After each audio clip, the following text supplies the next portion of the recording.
Brigadier Ghosh, গরিবপুরের লড়াই কিংবা battle of Garibpur, এটাও বলা হয় ঢাকা দখলের জন্য ওয়ান অফ দ্য মেজর অফেন্সিভস যেটা ভারতের তরফ থেকে কিংবা ভারতীয় সেনা লঞ্চ করেছিল। এই ব্যাটলটা কেমন ছিল? গরিবপুরের ব্যাটলটা actually stands out for one reason, that is it had set the pace setter বলা হয়, it first off, মানে তাহলে ঠিক করে দিয়েছে। অ্যাবসলিউটলি। এটা প্রথম যে যুদ্ধ তখনও শুরু হয়নি, দিন হচ্ছে 19শে নভেম্বর, এবং আমরা গরিবপুর অ্যাক্সেস থেকে যদি এগোতে পারি তাহলে পরে ওই অ্যাক্সেসে আমরা যশোর পৌঁছে we will look to Dhaka. যখন দরকার ultimate focus centre of gravity Dhaka Dhaka Dhaka, কোথা দিয়ে যাবো কি যাবো। Garibpur stands out because Garibpur was the first of its kind. 19 তারিখ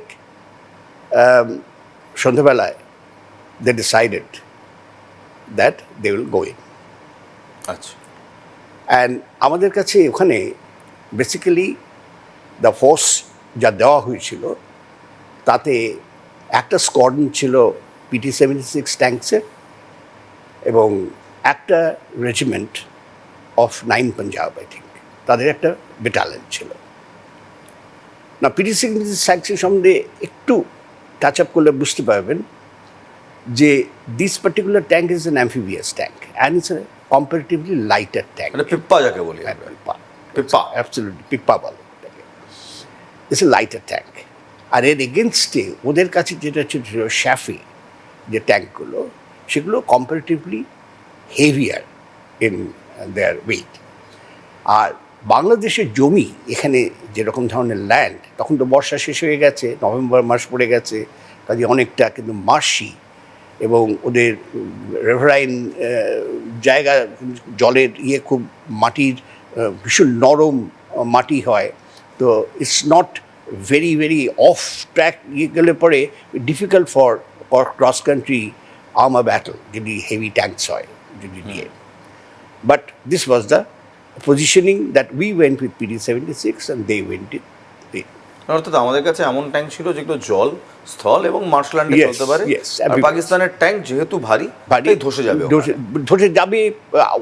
আমরা সেরকমভাবে রিয়েলি তখনই বলা জানতাম না, কিন্তু জানলাম যখন এটা হলো আলটিমেট। অ্যান্ড এই ব্যারেলটা আরও দুটো জিনিস ব্রিং আউট করে। একটা হচ্ছে the first of tank battle it took place, and their air was badly tested and got neutralized. The Sabre, by the good old great the Sabre Slayer বলা হয় এই ন্যাট এয়ারক্রাফটগুলোকে, যে ব্রিটিশ মেড ন্যাট এয়ারক্রাফটগুলো যেটা আমাদের কাছে ছিল, they created history and the Sabres got exposed. Now coming back to the battle, সেদিন 19 তারিখ সন্ধ্যেবেলা রাত্রিবেলা ওই আমাদের যা হয় রাত্রিবেলা 12টা নাগাদ on STP village quietly with the armour and the infantry following we went in. There was practically no resistance till গরিবপুরে আমরা ঢুকে গেলাম without any practically no resistance.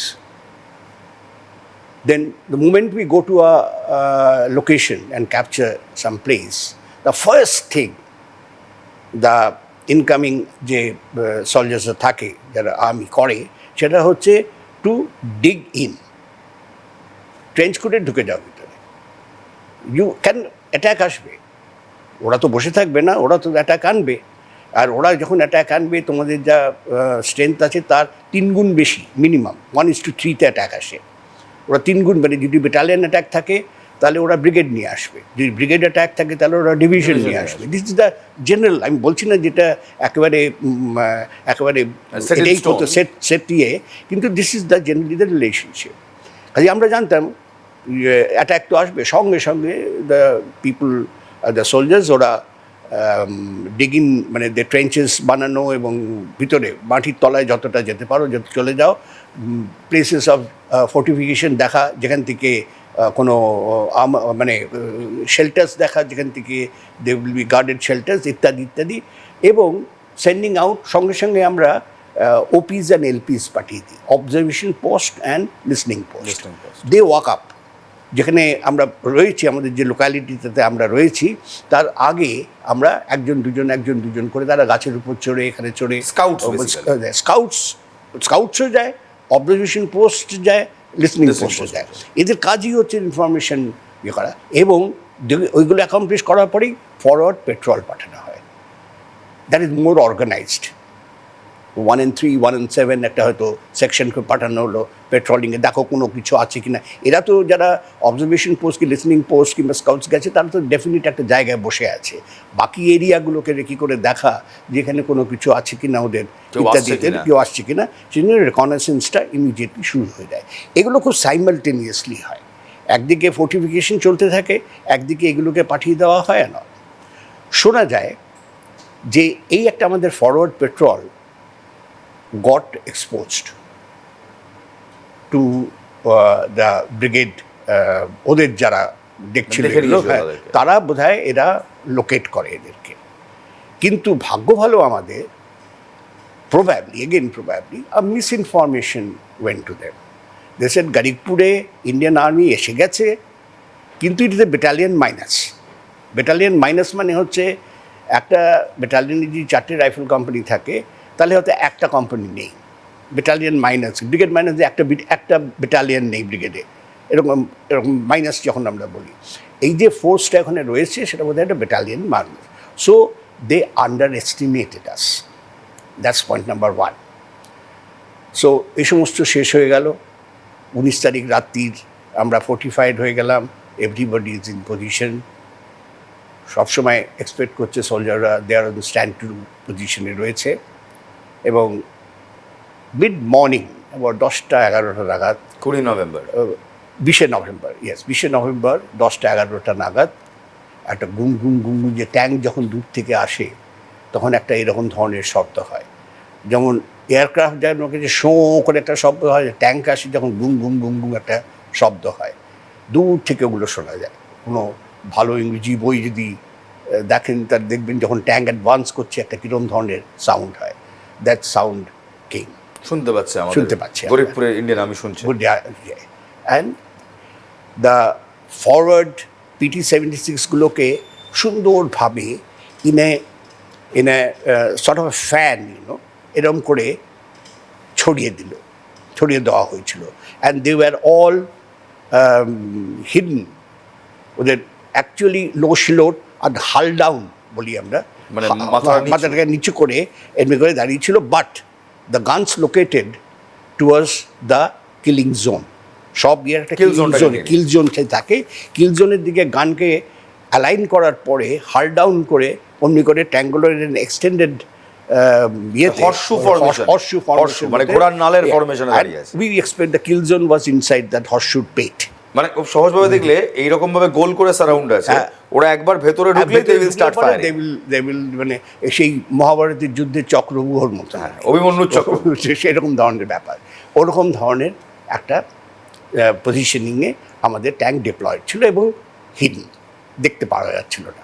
আচ্ছা, আসলে দেখতে পাওয়া যায়, ক্যামোফ্লেজ করলো ওই গাছগাছড়া এদিক ওদিক দিয়ে সমস্ত কিছু আমাদের ক্যামোফ্লেজিংয়ের যেরকম সমস্ত, তাছাড়া নেটস থাকে, থাকে ক্যামোফ্লেজিং নেটস থাকে, এবং কিছু ন্যাচারাল অবস্টাকলস থাকে যেখানে প্লেস করা যায় ইত্যাদি ইত্যাদি, ওগুলো ক্যামোফ্লেজ করে রাখা ছিল।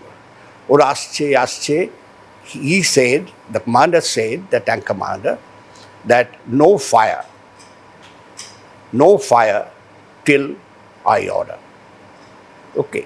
Now, in a war, এরকম ধরনের কথা বলা তো খুব সহজ, কিন্তু যখন somebody sees a gorilla coming in front of you and he will wait, একটা ইনস্টিংক্ট একটা হয়, মানুষের ভয় বলে তো একটা আছে, but our soldiers held on. No fire. The tanks came, and peculiarly, কেন আমি এখনো জানি না, they came in a jumbled up fashion. একসঙ্গে সবকটা ট্যাঙ্ক এসে কোনো ডিসপার্সাল ছিল না যে এখানে মারবে ওখানে মারবে, ওরা একটা সিঙ্গল লাইন ফরমেশন মতন, অর্থাৎ ডাবল লাইন ফরমেশনে জাম্বলড আপ ফ্যাশনে they entered and quietly entered the kill zone. মানে ওই হট শুয়ের ঠিক মাঝখানে moment they entered, the first one fire was ordered. And bang on. That was in the softer portion of the tank. That's, they say, the track area. যেটা ইয়ে থাকে না, সামনে হাল, তার উপরে টারেট, এগুলো শক্ত এরিয়া। ওখানে গুলি পড়লে পরে অনেক সময় বেরিয়ে যায়, অনেক সময় পেনিট্রেট করতে পারে না, প্রবলেম হয়। বাট ট্র্যাকটা হচ্ছে দ্য প্লেস উইচ দ্য ট্র্যাকটা যদি কি উড়িয়ে দেওয়া যায় তাহলে bogie wheels and all will, the tank cannot move, then it is a dead target, you know. অ্যান্ড ওরা তো ট্যাঙ্ক এরকম নয় যে বন্দুক ঘুরিয়ে মারবে, একটা মেশিন গান লাগানো থাকে পাশে, তাতে কিছুই হয় না। ট্যাঙ্কের টারেট ইজ, টারেট অপারেট করলেও কিছু করা যাবে না, দাঁড়িয়ে থাকবে, আর একটা গোলা পড়বে, সেটা মরে যাবে।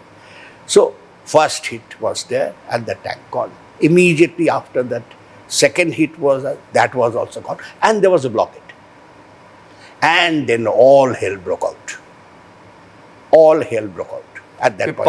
Absolutely. They, one after another, they lost 10 tanks. 10টা ট্যাঙ্ক, আর আমাদের খালি একটা ট্যাঙ্কের ডিসেবলড হয়ে গেছিল, মানে it was not destroyed, it could be recovered and repaired and put to service back. They lost 10 tanks. এর মাঝখানে পিছন থেকে যে আমাদের পাঞ্জাবের, নাইন পাঞ্জাবের যারা ছিলেন, তারা আরসিএল দিয়ে, রিকয়েললেস গান দিয়ে, they also took on couple of, জিপের ওপর আরসিএল দিয়ে হ্যান্ড হেল্ড, শোল্ডার হেল্ডও হয়, ও জিপ হেল্ডও হয়। দে hit and they got all of them, but very, very heavy damage. And they had to withdraw from their brigade. A brigade withdrawing from there, running helter and skelter with 10 damaged tanks lying there. That was 20th of November, good about 13 days before the onset of actual war. Next morning, this night passed by in the quiet preparations, mending your trenches, আমাদের সমস্ত কিছু আবার ব্যবস্থাপনা ঠিক করা, ট্রেঞ্চগুলোকে ভালো করে দেখা, ফোর্টিফিকেশনগুলো ভালো করে দেখা, লোকাল কমান্ডার্স সেগুলো করেন। পরের দিনের অপেক্ষা, যে দেখি কোনো কাউন্টার অ্যাটাক হয় কি না। আবার পরের দিন all of a sudden they saw the aircrafts, sabers flying in, and sabers came in and they were on the ground.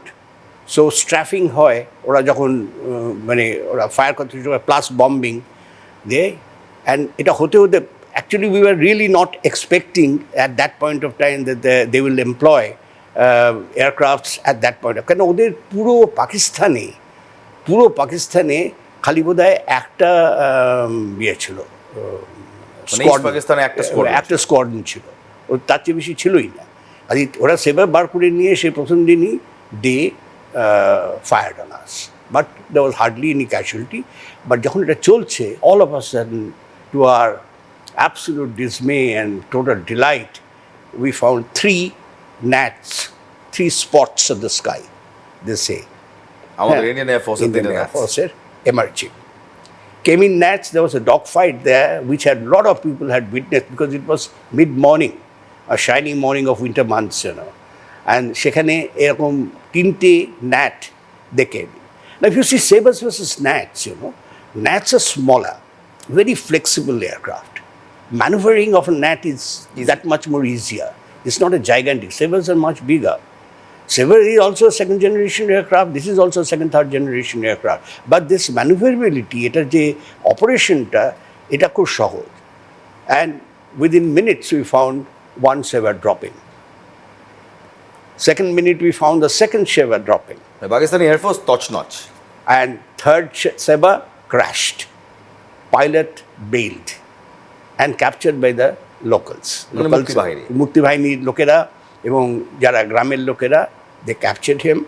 I think two captures were there, and 3 aircrafts gone.